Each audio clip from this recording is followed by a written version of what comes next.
इस क्वेश्चन का सलूशन देखते हैं। देखिए स्टूडेंट्स, इस क्वेश्चन के सलूशन की अगर बात की जाए तो पहले देखिए गिवन डेटा फिल्टर कर लीजिए। गिवन डेटा, गिवन क्या क्या है इसमें, तो ये कह रहा है the safe stress for a hollow steel.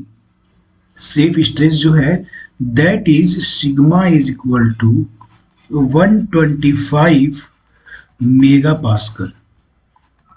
125 into 10 पे power 6 newton per metre square. ये इसकी वैल्यू है, यानी कि यूनिट जो है यहाँ पे मीटर स्क्वायर, ये बात आप याद रखिएगा। दूसरा, the given force is 2.1 into 10 पे पावर 3, 10 पे पावर 3 किलो न्यूटन, यानी कि 2.1 इंटू 10 पे पावर, 10 पे पावर कितना हो जाएगा, 6 हो जाएगा, 6 न्यूटन। किलो न्यूटन को न्यूटन में बदलने के लिए आपने 1000 से अगेन मल्टीप्लाई किया तो 10 पे पावर 3 और 3 6 हो जाएगा। Okay, external diameter of the column is 30, T not is given here 30 centimetre. Okay, देखिए यहाँ पे यूनिट है मीटर और ये है सेंटीमीटर, तो इसको हम लोग क्या करें, मीटर में बदल लें। तो मीटर में जब आप बदलोगे तो इसे आप डिवाइड करोगे 100 से, है कि नहीं। तो 100 से आप डिवाइड करेंगे तो ये हो जाएगा 0.3 मीटर। इनर डायमीटर जो दिया है that is you have to find out, यही तो आपको फाइंड आउट करना है। अब देखिए, अगर कोई हॉलो सिलेंडर होता है तो उसके केस में हम लोग एरिया कैसे कंसीडर करते हैं, ये कहानी है इसकी। एरिया कैसे,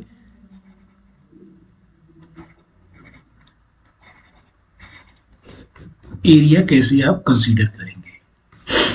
तो देखिए, हॉलो सिलेंडर होता है तो एरिया होता है, area is equal to pi R naught का स्क्वायर माइनस आर आई का स्क्वायर। कॉमन ले लेते हैं तो डायमीटर के टर्म में अगर यही लिखा जाए तो ये हो जाएगा पाई बाई 4, डायमीटर बोले तो डी नॉट का स्क्वायर माइनस डी आई का स्क्वायर। पिछले न्यूमेरिकल में आपको पता है कि ये डायमीटर के टर्म में कैसे रखा गया। आर की जगह सिंपली आप रखेंगे डी बाई 2, तो ये वैल्यू आ जाएगी। तो ये वैल्यू हम लोग यूज करने वाले हैं। अब चलिए फॉर्मूला हम लगा देते हैं स्ट्रेस, फोर्स और एरिया का। वी नो दैट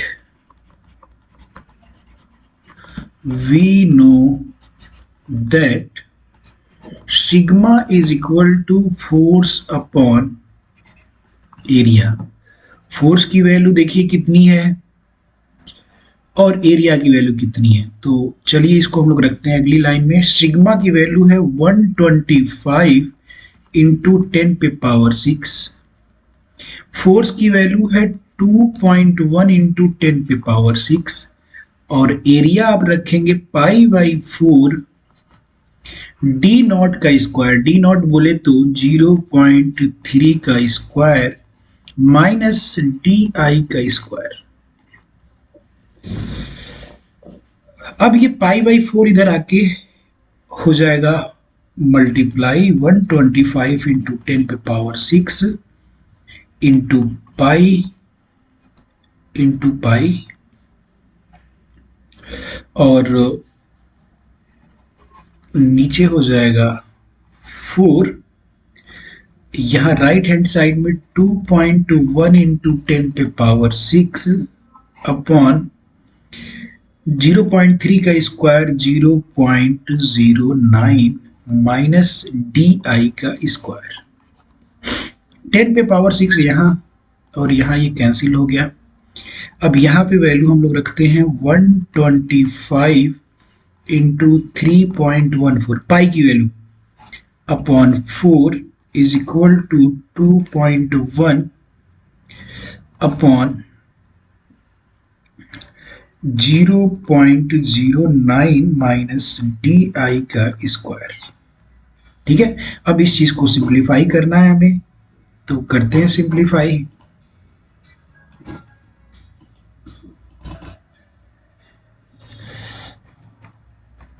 चलो भैया नीचे,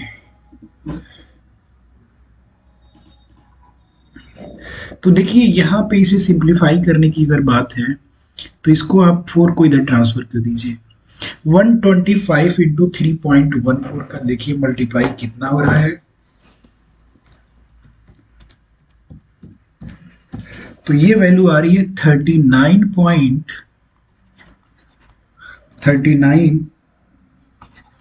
392.5 इज ब्रैकेट में, दूसरे ब्रैकेट में आ जाएगा 0.09 माइनस डी आई का स्क्वायर, और ये हो जाएगा 8.4, ये इसके साथ क्रॉस मल्टीप्लाई कर दिया आपने। अब ये हो गया 0.09 माइनस डी आई का square is equal to 8.4 upon 392.5। अब इसको आप जो डिवाइड करेंगे, जब 8.4 को 392.5, तो ये वैल्यू आ रहा है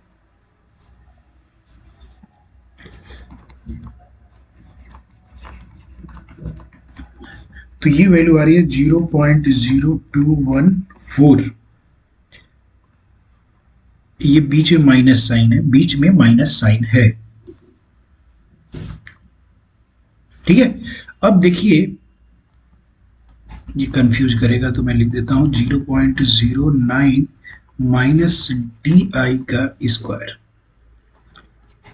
अब ये डी आई स्क्वायर को आप इधर ट्रांसफर कर दो तो पॉजिटिव हो जाएगा, 0.09 minus 0.0214 is equal to D I का स्क्वायर, यानी कि डी आई का जो स्क्वायर है ये इक्वल हो जाएगा 0.09 minus 0.0214 is equal to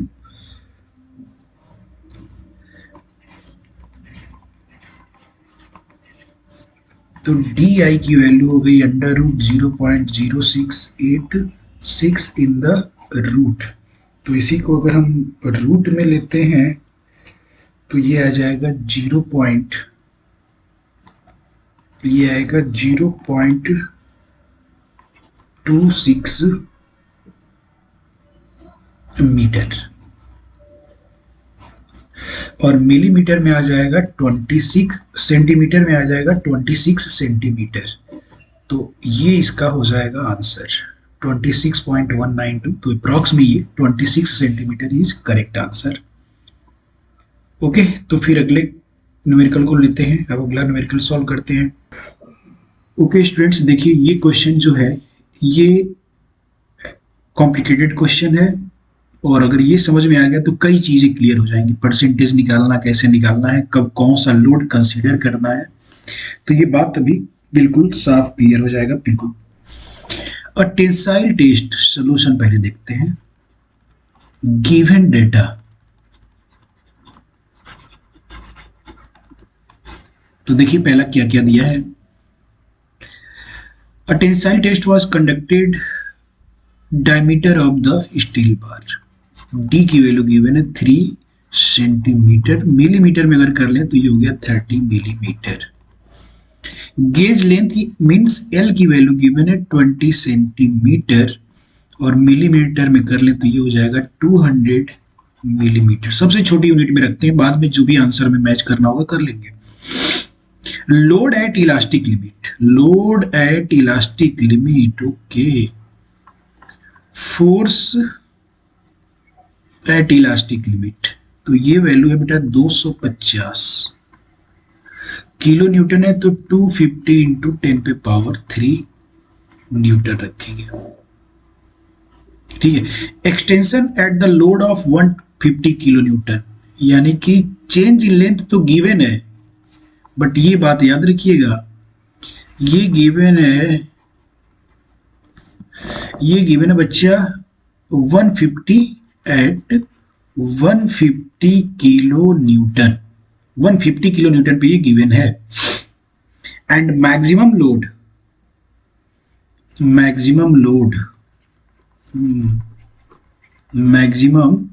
load भी गिवन है, और ये है 380 किलो न्यूटन यानी 3। ठीक है, ये बात हम लोग इतना नोट कर लिए। और टोटल एक्सटेंशन जो है that is 60 millimetre. Total extension की बात कर रहे हैं। Diameter of the rod failure, okay, diameter यानी जिस पे ये फेल कर रहा है, डायमीटर एट, फेल करने का मतलब ब्रेक होने के time, at break is equal to 2.25 centimetre. और इसको भी कर लेते हैं मिलीमीटर। अब इसके बाद आप करना क्या है आपको, तो पहली चीज तो ये आपको यंग्स मॉडुलस निकालना है। तो यंग्स मॉडुलस होगा बच्चा स्ट्रेस अपॉन स्ट्रेन। स्ट्रेस की वैल्यू यानी कि फोर्स अपॉन एरिया, तो यही फॉर्मूला हो जाएगा F into L upon A into change in length. अब बात समझना, F की वैल्यू हम लोग कौन सा लें, तो चेंज इन लेंथ हम लोग लेंगे 0.21 मिलीमीटर, तो हम लोग फोर्स भी लेंगे 150 किलो न्यूटन। ये बात याद रखिएगा, 150 इंटू 10 पे पावर 3 किलो न्यूटन।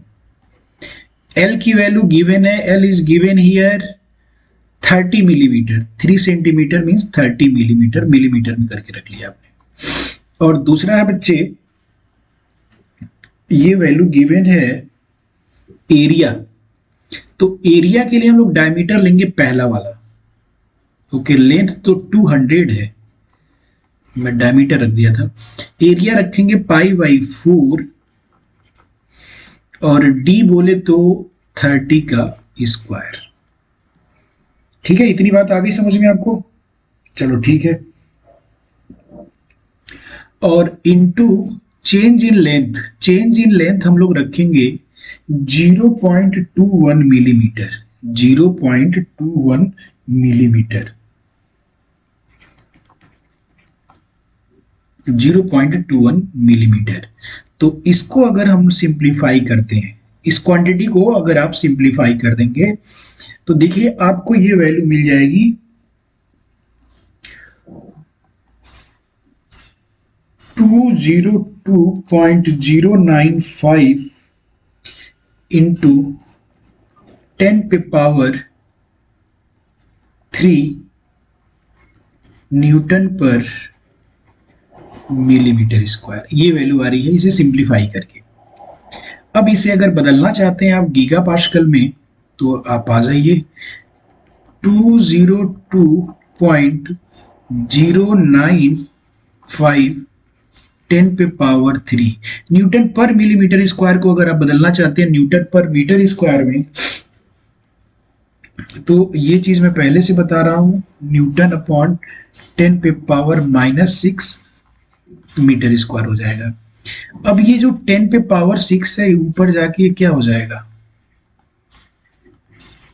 पॉजिटिव हो जाएगा, 9 न्यूटन पर मीटर स्क्वायर। तो ये हो गया पास्कल और ये 9 हो गया गीगा। तो आपका आंसर सीधे हो जाएगा 202.095 गीगा पास्कल। ये आपका आंसर आ जाएगा। ये किसकी वैल्यू है, ये यंग्स मॉडुलस है। And the stress eight elastic limit की हम बात करते हैं, स्ट्रेस एट इलास्टिक लिमिट की हम बात करते हैं।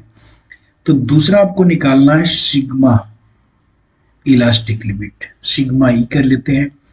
तो सिग्मा ई पे जब आप जाएंगे तो सिग्मा ई के लिए आप लोड कौन सा कंसीडर करेंगे, फॉर सिग्मा ई लोड आप कौन सा कंसीडर करेंगे, तो लोड एट इलास्टिक लिमिट देखिए 250 दिया हुआ, आप यही कंसीडर करेंगे 250 इंटू 10 पे power 3। Force upon cross sectional area, तो क्रॉस सेक्शनल एरिया आपको कौन सा लेना है, तो एरिया आप वही लेंगे जो आपने निकाला है 30 मिलीमीटर पे। तो पाई बाई 4 यानी कि 3.14 into 3.14 into pi by 4 into diameter अगर बोला जाए तो 30 का आप कर दीजिए स्क्वायर, तो आपका यहां से रिजल्ट आ जाएगा, जो एरिया है ये आ जाएगा 7.0। एरिया की बात नहीं करेंगे, सिर्फ इसको सिंप्लीफाई करके पूरा का पूरा जो रिजल्ट है आपका, ये रिजल्ट आपका आ जाएगा 353.68 353.68 न्यूटन पर मिलीमीटर स्क्वायर, ये रिजल्ट आएगा। और यही न्यूटन पर मिलीमीटर स्क्वायर ही होता है मेगा पास्कल। तो 353.68 ये हो जाएगा मेगा पास्कल। आगे आप सॉल्व कर लेंगे। तो ये होगी दूसरी चीज। तीसरा आपको निकालना है परसेंटेज इलोंगेशन। तो परसेंटेज इलोंगेशन के केस में आपको क्या करना चाहिए, परसेंटेज इलोंगेशन के केस में आपको क्या करना चाहिए, देखिए परसेंटेज इलोंगेशन क्या हो जाएगा। तीसरा है परसेंटेज इलोंगेशन। तो परसेंटेज इलोंगेशन जो आप निकालने जाएंगे तो ये हो जाएगा increase in length upon increase in length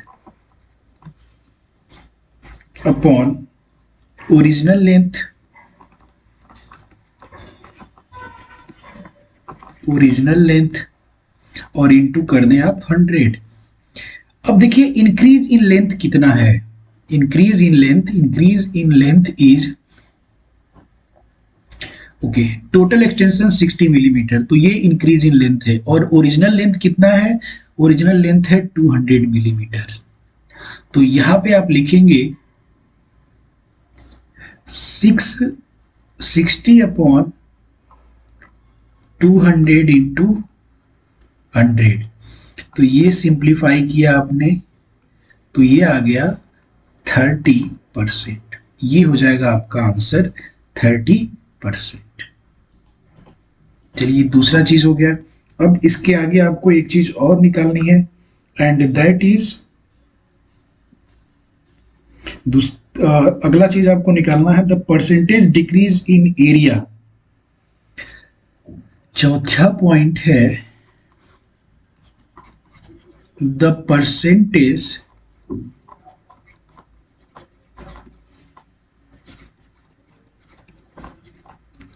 decrease in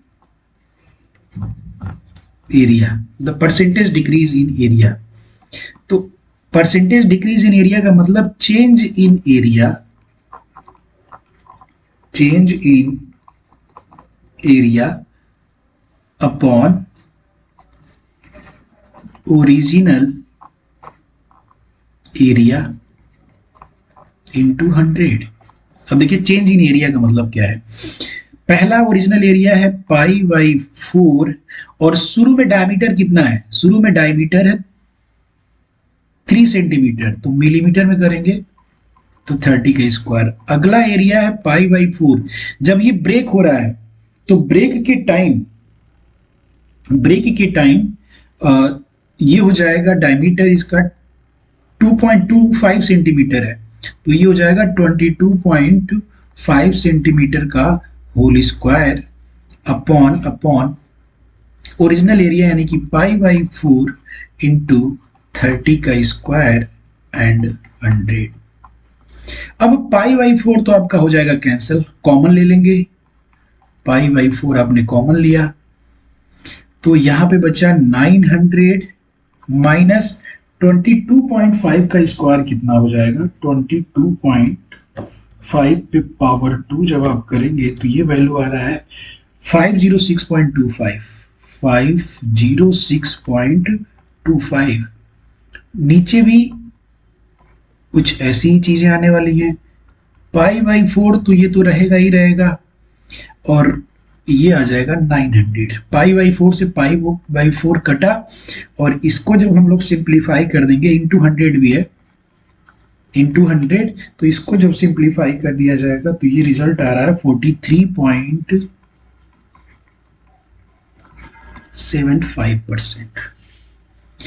43.75%। तो ये क्वेश्चन थोड़ा है कॉम्प्लिकेटेड, तो आपको इसमें ये देखना है कि कब कौन सा लोड लिया जाए, कब कौन सा लोड लिया जाए। तो इसमें कहीं पे भी मैक्सिमम लोड जो है उसका यूज नहीं है, उससे आप कंफ्यूज हो जाएंगे डेटा देख के। तो according to question, according to demand, आपको सही फॉर्मूला यूज करना होगा। ठीक है, फिर अगला क्वेश्चन करते हैं।